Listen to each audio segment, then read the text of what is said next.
Welcome back to my channel. My name is Sami. We are discussing the great spending debate, the psychology of spending in relationships. In this video, we are going to look into 3 main reasons why you may find yourself in a state of conflict because of the way you spend your money. The reasons why you may find yourself having differences or disagreements with your spouse in your relationship because of the way you spend your money. Money elicits emotions, it can elicit disagreements, it can elicit serious conflict depending on how you spend. So the question today is, why do you spend the way you do? Or why do people spend the way they do? Spending has serious psychological reasons. People do not just spend.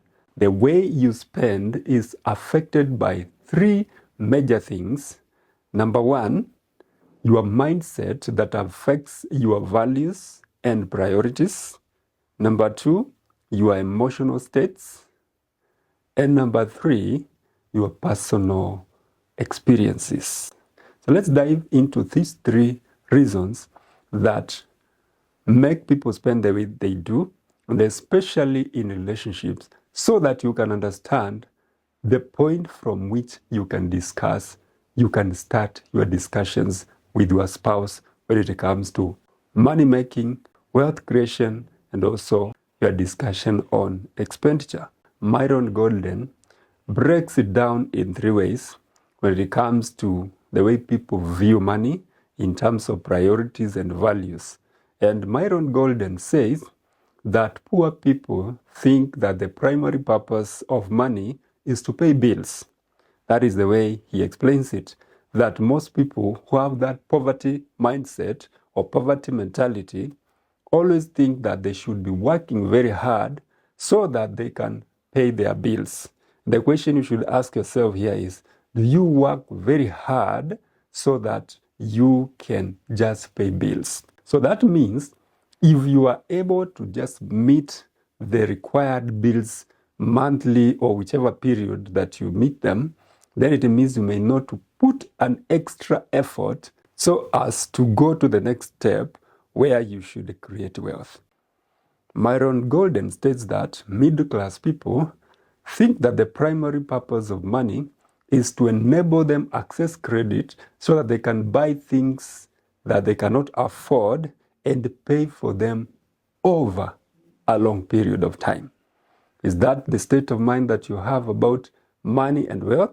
Then if you just think that money that you make should enable you to access credit, access loans, get this loan to buy this and that, and pay for it over a long period of time, you may find yourself moving towards poverty or sticking in one position for a long period of time. Number 3, the wealthy people think that the primary purpose of money is to make more money. In simple, he says, you should have that mindset of wealth creation so that you know that you make money that should enable you to create wealth.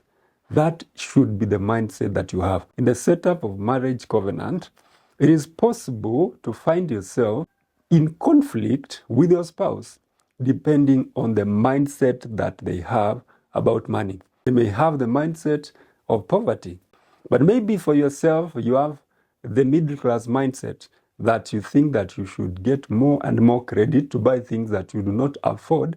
And sometimes those things you may buy, you may not need them. You may not necessarily need them. Imagining if the two of you, as a husband and wife, you are operating at different mindsets. One may be operating the mindset of poor mindset. The other one may be operating the mindset of a middle-class person. Your mindsets will be in conflict if you are not at par. And that's why this discussion is to help us engage and discuss with your spouse at what level of mindset or what mindset do you have about money that affects your values and your priorities when it comes to money making and wealth creation. So that is the reason number 1. Mindsets that affect your values and your priorities. Number two reason why people spend the way they do is as a result of their emotional states. It is important for you to understand how your spouse is triggered by money, especially when they make a lot of money or when they have less money. Everyone will respond differently according to how their emotional state is.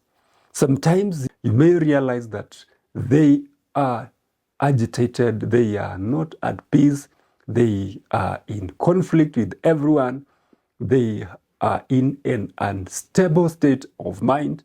So that should tell you how these people behave to help you understand them, how this person behaves when they don't have money or when they have money. It is also important to understand that some people spend as a way of responding to stress. When some of them are stressed, they may end up spending more to try and relieve themselves of that stress. Others, when they are stressed, may withhold their expenditure, or they may hold down or cut down their spending because they are afraid that they will be broke. So sometimes our emotional states affect the way we think about money, the way we think about spending, and it is very important for you to understand how your spouse responds to different situations of their financial levels. If they are broke, how do they respond? If they have a lot of money, how do they respond? There are some people that get money and they seem to have been blown away because of having a lot of money. So they end up spending too much. So it's very important to understand each other, then bring each other to a point of discussion so as to avoid unnecessary conflicts. That is point number two, emotional states.